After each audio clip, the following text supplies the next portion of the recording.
Assalamualaikum, halo Mam, halo semuanya. Di video kali ini saya mau bersih-bersih area dapur ya Mams.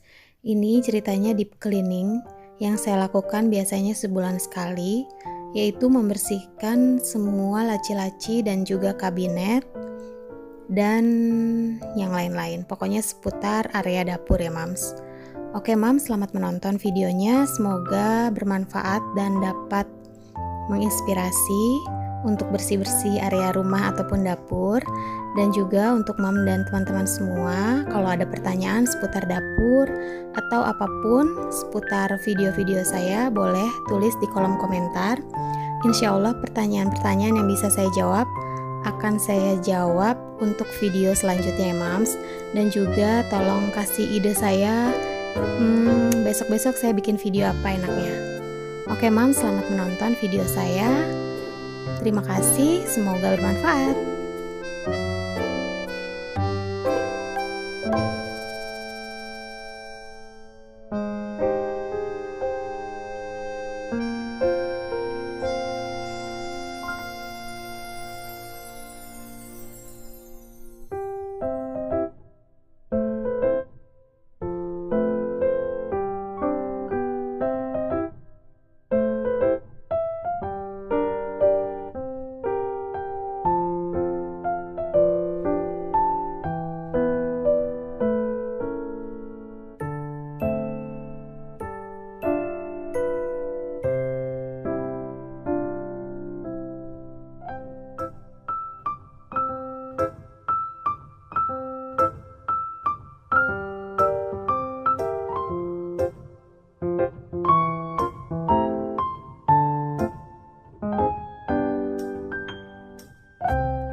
Subscribe dulu ya Mams.